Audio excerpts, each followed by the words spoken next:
always increases. What does exactly mean, and what is the word entropy means? Entropy, the word, is synonymous with called disorder or chaos. In thermodynamics, we say when we perform a process from one point to another, and once again we come back to the original process, we execute a cycle. When it is possible to come back to the original point without affecting the environment, we call this as a reversible process. If you come back to the original point, but there is a trace of your footprints in the environment, in that case, we cannot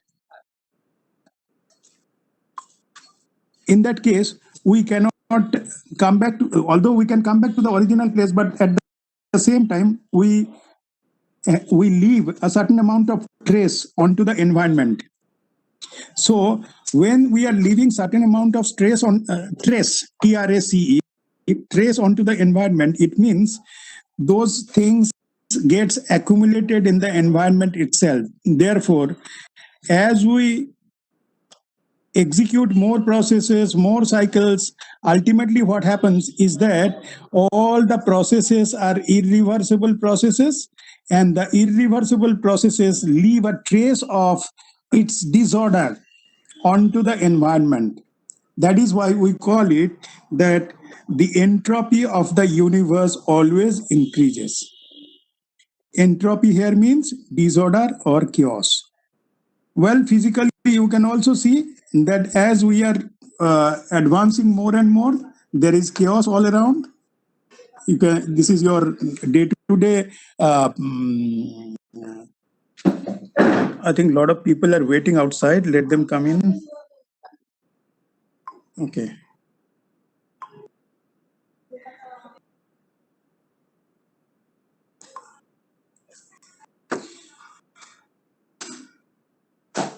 So now we shall talk about, then we are talking of environment. What is ecosystem?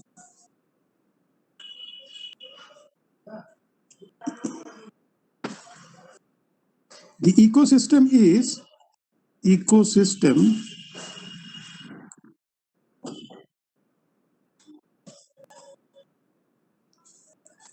it is a composition of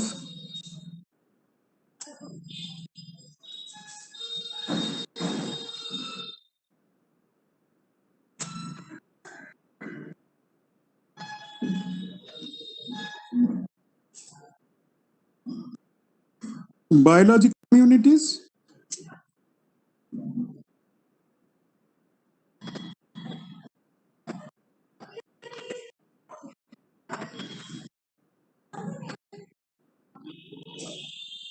that is plants, animals, microbes,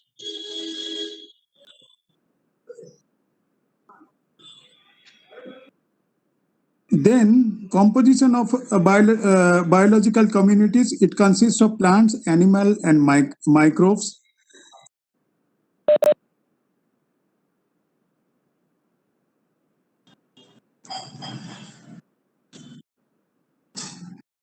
So ecosystem is a composition of biological communities which consists of plants, animals, and microbes. Then the quantity. Hello. Sir আপনার পেজটা Yes. একটুখানি লেফটের দিকে একটু আনলে ভালো হতো। আচ্ছা, দেখছি শোনো, let's see.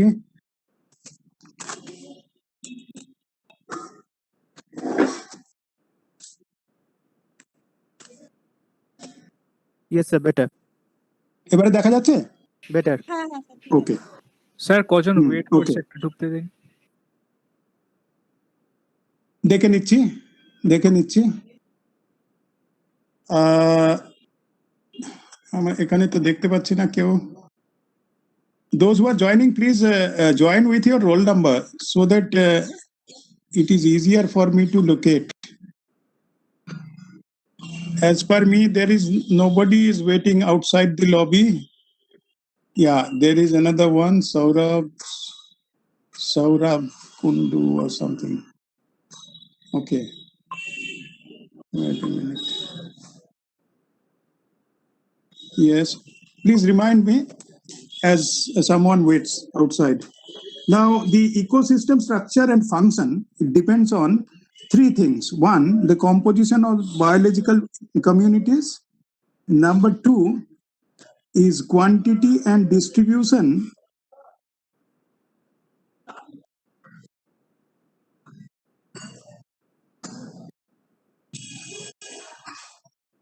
of materials such as nutrients,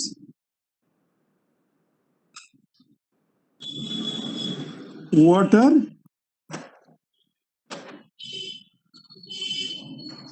number three is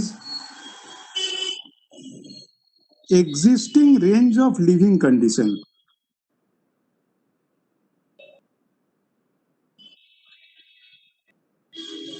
Existing range of living conditions. For example, soil, moisture, then you have air temperature,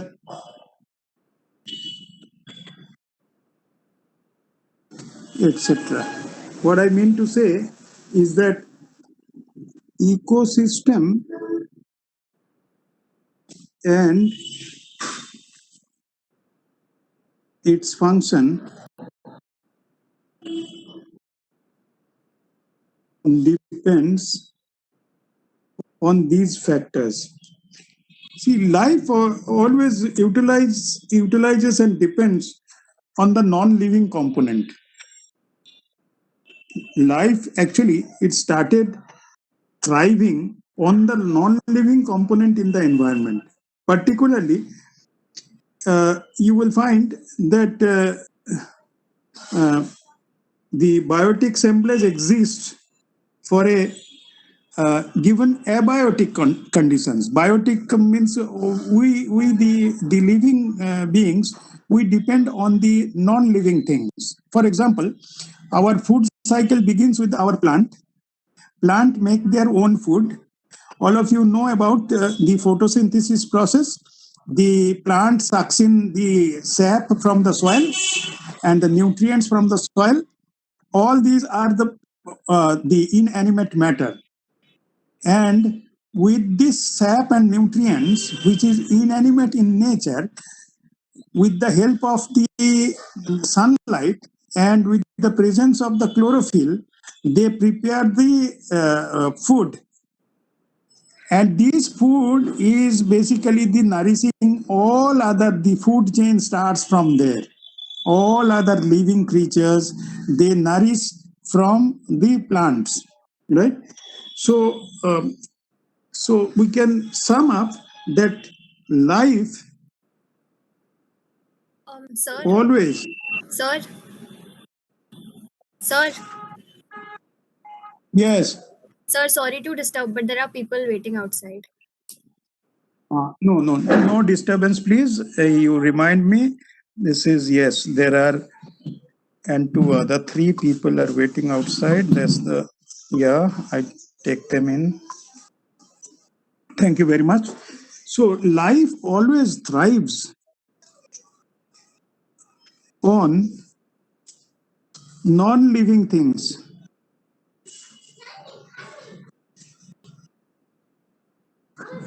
Example,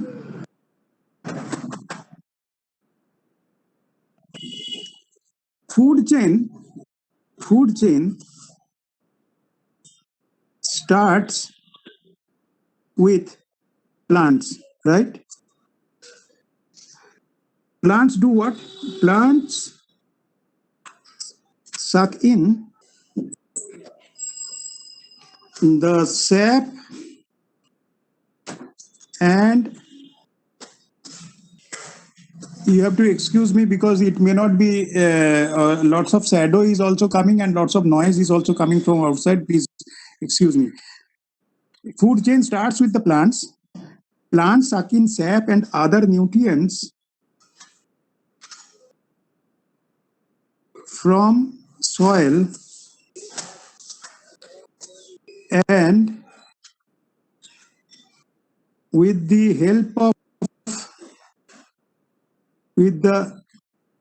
help of sunlight and chlorophyll,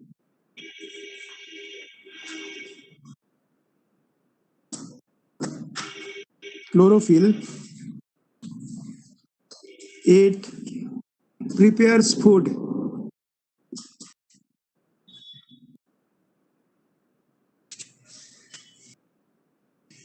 As plant thrives,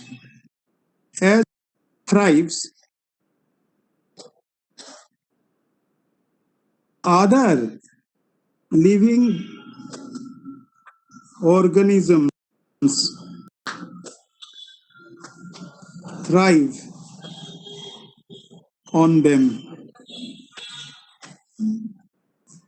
So here it starts. So depending on the that means biotics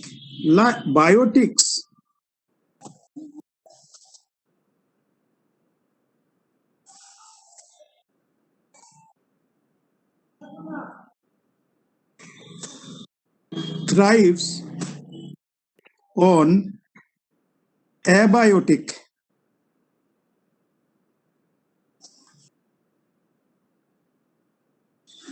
Now, there are, this is fine. We all of us know that the cows, goats, and everything, they live on the grass, and the tiger lives on the cows and deers and things like that. So the food chain actually starts from there. Now, if you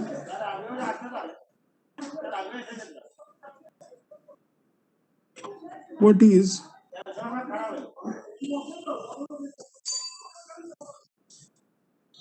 ecosystem?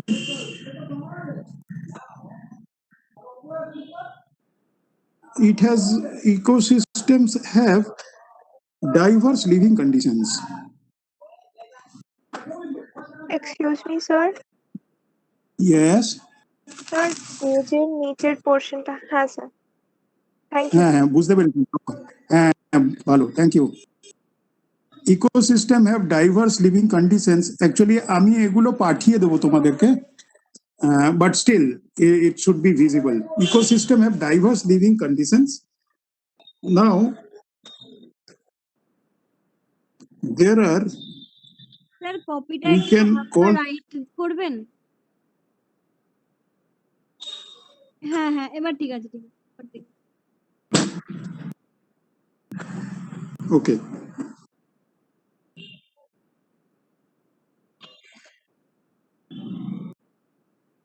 Number one, what is called three things: terrestrial biomass. What is this terrestrial biomass? BioMES.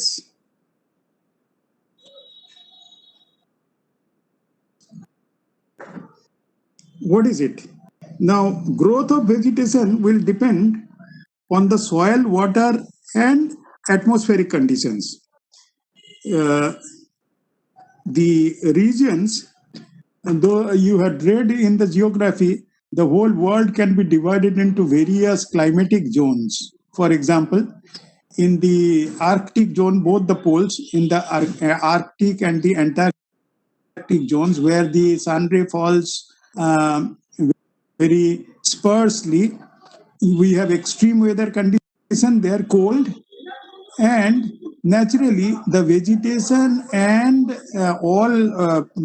vegetation and subsequent living organisms depend on the vegetation in that region. Now, if you come from the polar region more towards the equatorial region, you have the arid zone, semi-arid zone. All these things you have read probably in your class 8 or 9 geography. Now, all these the regions like desert, then grassland, so different zones have different kinds of vegetations. For example, we can say growth of vegetation depends on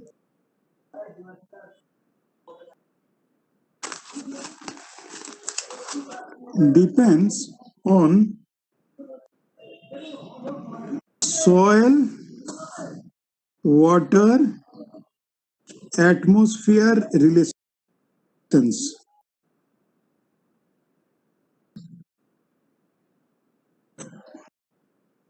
Atmospheric relationship. You have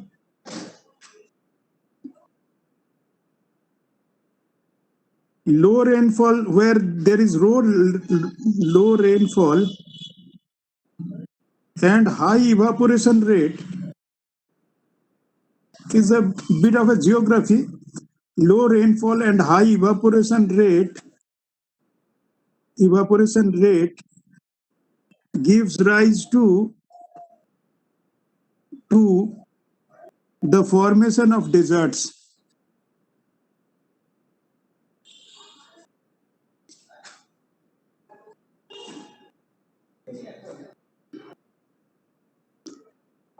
When you have this desert condition, then you have the different kinds of animals who are suitable. They thrive in the desert condition, right? So you will find shrubs and different kinds of insects, reptiles. They thrive in these conditions.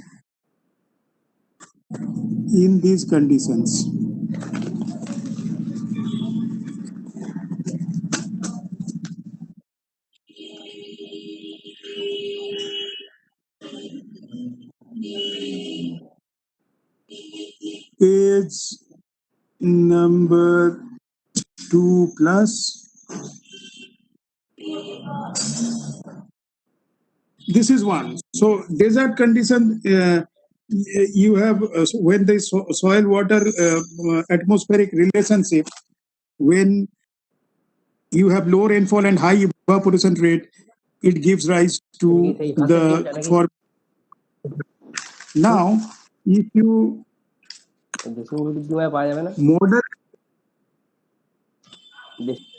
moderate and variable rainfall,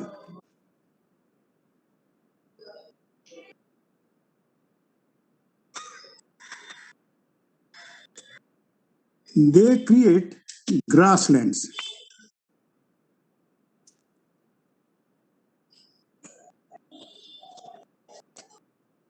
Good, heavy, and good rainfall gives rise to tropical forests.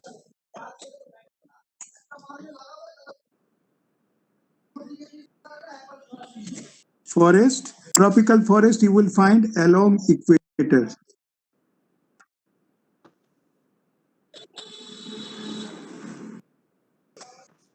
So therefore, types of vegetation birds, insects, and all other organisms depend on the soil, rainfall, temperature, topography, then your geographical features, and other typical environmental conditions, the basis on which the biomass is formed. So what can be summed up is that the type of vegetation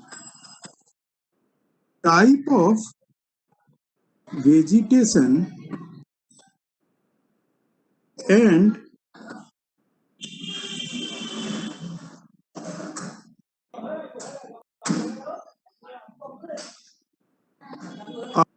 sir আরেকজন other কেউ ঢুকতে চাইছে।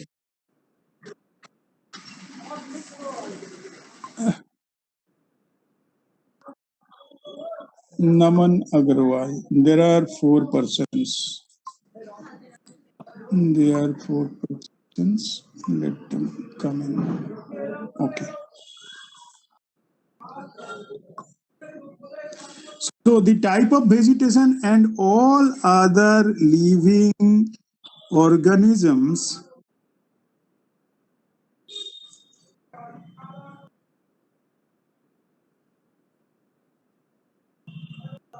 depend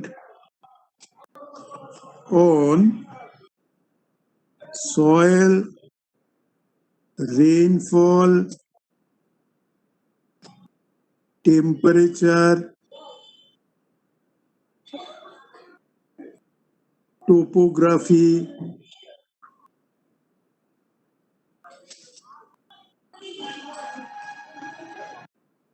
of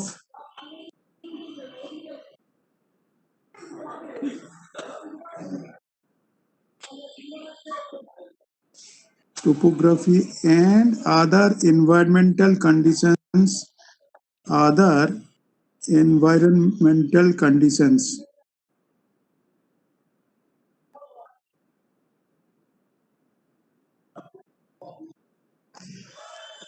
So this we call it terrestrial biomass. Now we shall talk about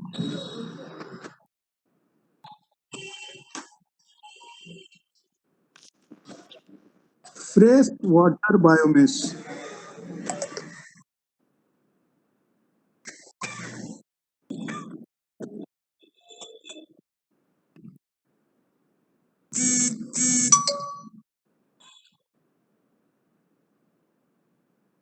Now the movement of the and utilization of nutrients vary with the water depends on the water bodies.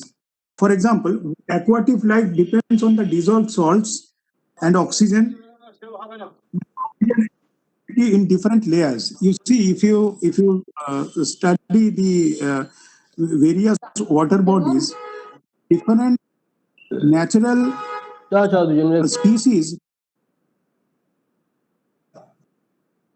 Hello.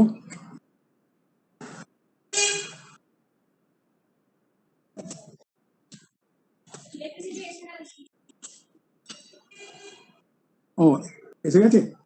Okay. Sorry, I'll just relocate in my old room. Please wait for a moment. Now the electricity is restored. I am going back to my old place so that I will have a different. Just wait for a moment.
Well,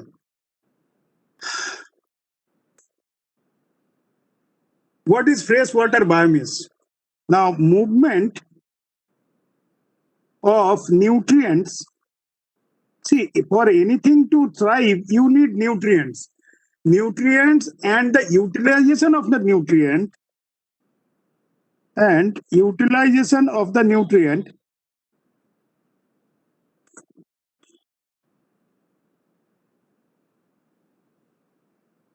it will depend on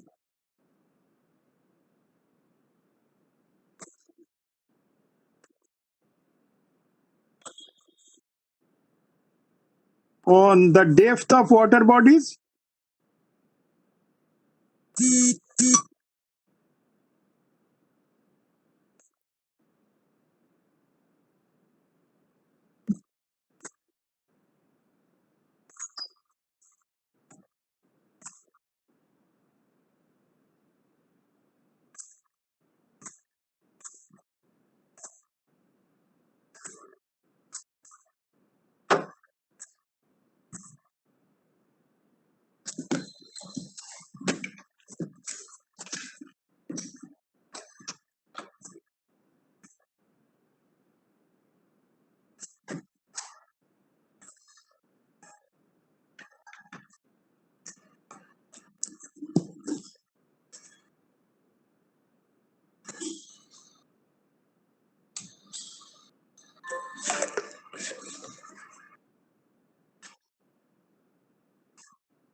Sorry, movement of nutrients and utilization of the nutrients depend on the depth of water bodies, and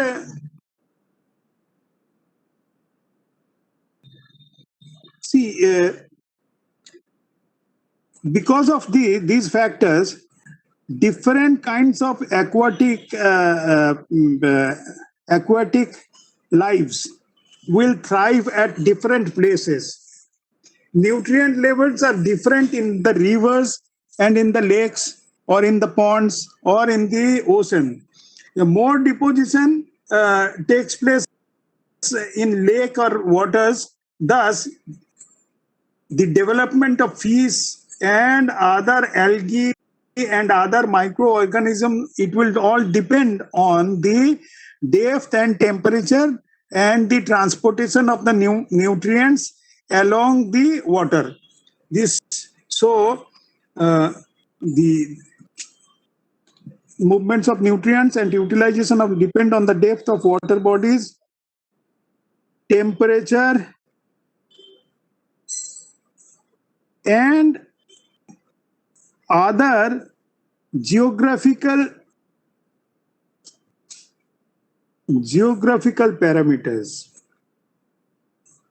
See here we must tell you that the Earth is revolving at a huge speed around the sun. All of you know that the Earth has got two motion. One, spinning around its axis, which gives rise to day and night, and another is that the annual movement which is around the sun, so which gives rise to the seasonal changes and all.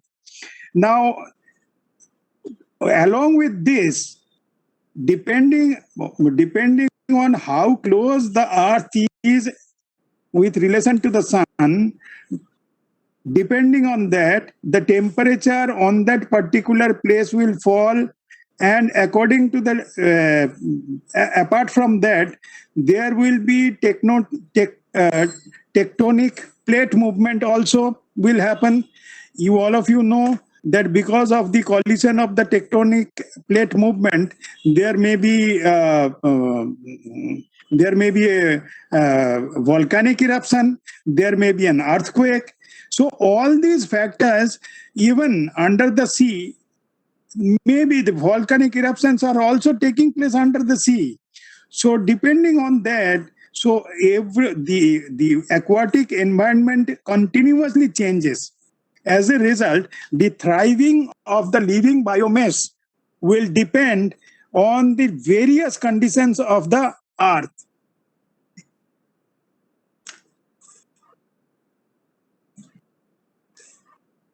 Now the next chapter what we shall discuss is next chapter what we shall discuss. Let me go through the syllabus.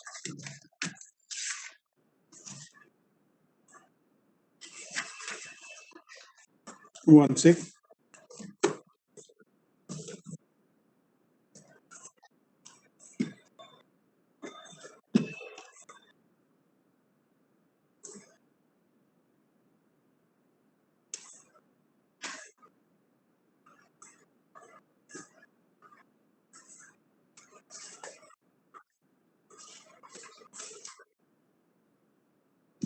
Okay.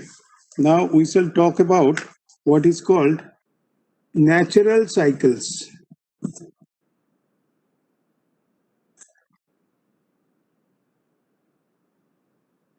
Natural cycles.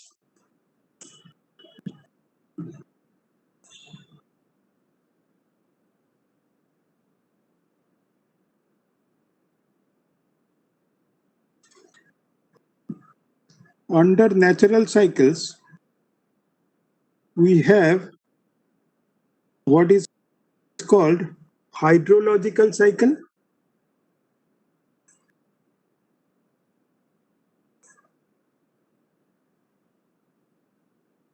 Number two, this is very important. Carbon cycle, as far as your examination is concerned, these are very important things.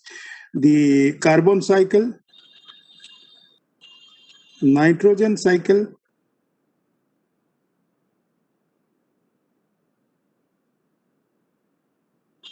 sulfur cycle,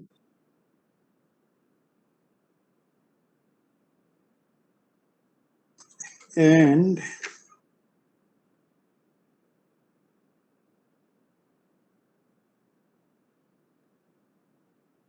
phosphorus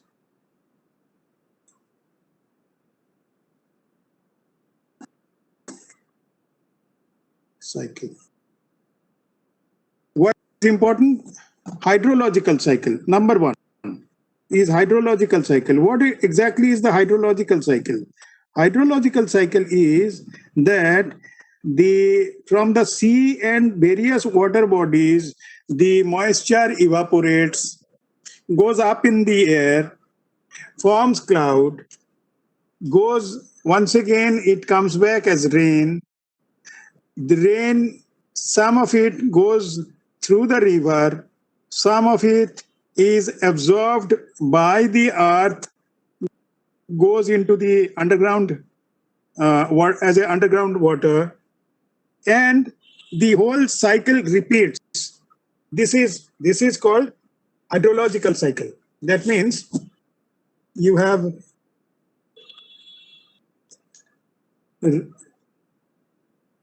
water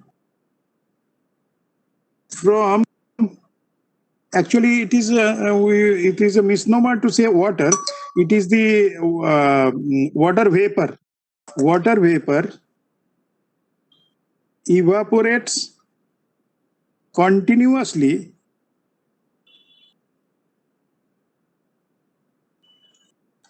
from various water bodies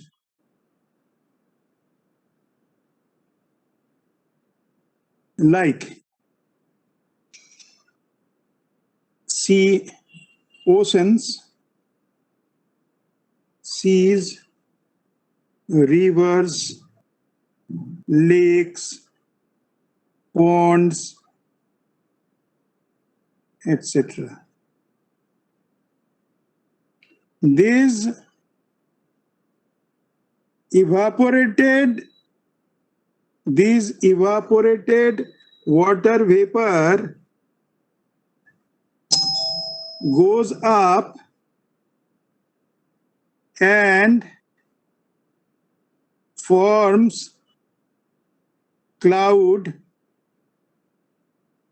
which in turn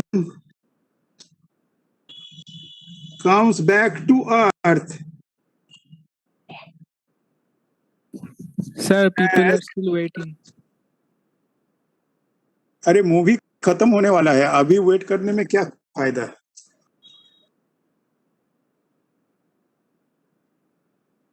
Porombrito Saha is waiting in the lobby. Hi, Porombrito. You are carrying a great name.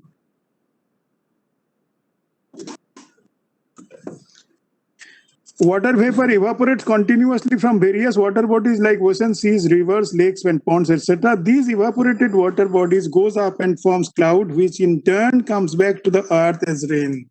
Right?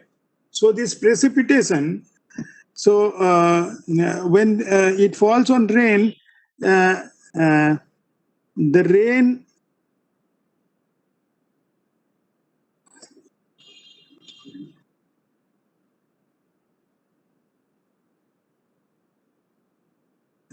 falls on rivers, oceans,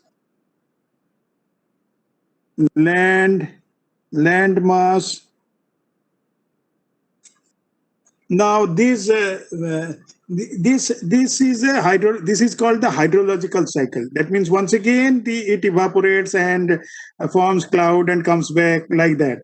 So this process is a hydrological cycle. This is called hydrological cycle. Okay. Number 2.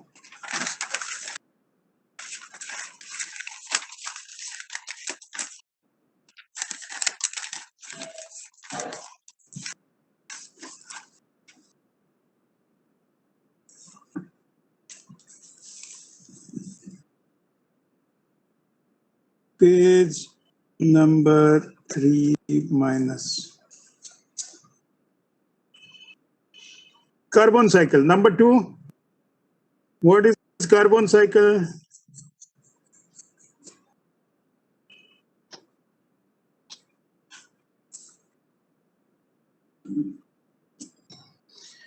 Carbon is a very important element as far as the conversion of energy is concerned.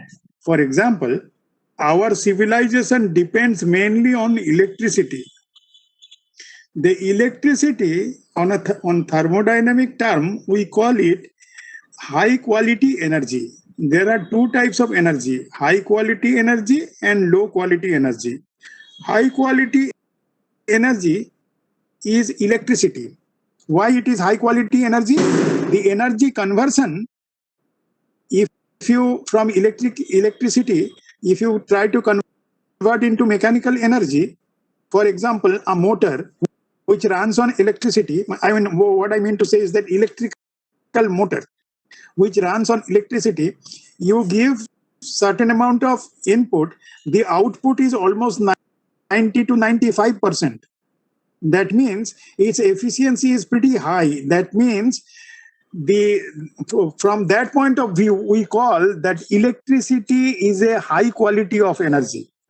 Whereas heat, which is the basis of thermodynamics is basically the interaction between the heat and the work, because all our efforts is basically to produce electricity or produce power from the fossil fuel.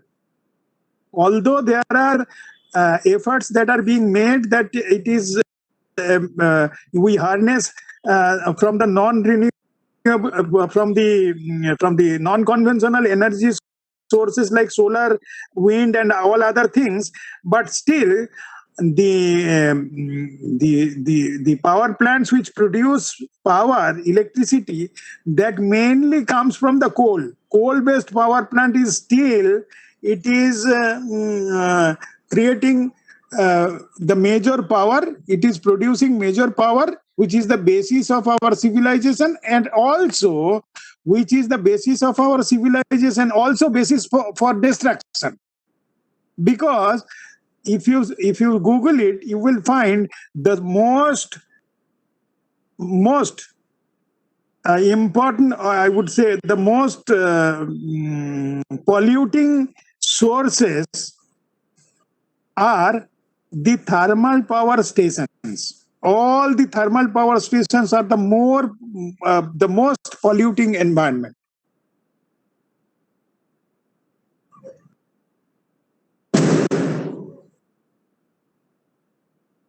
Okay. So this carbon cycle is coal or the coal is basically carbon is the main component of the coal. And the more the carbon component, more it is its combustible value, higher calorific value or lower calorific value, we call it. So carbon is immobilized in the Earth's crust. You have the fossil fuel carbonates. Now, during the photosynthesis, what happens that the carbon dioxide and the nutrients are absorbed by the plants, right? And chemical combustion and respiration return to the carbon to atmosphere. So we can call this carbon is immobilized in Earth's crust.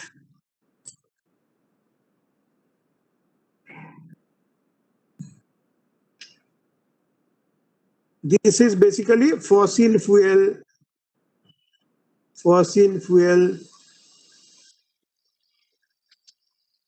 carbonates, etc.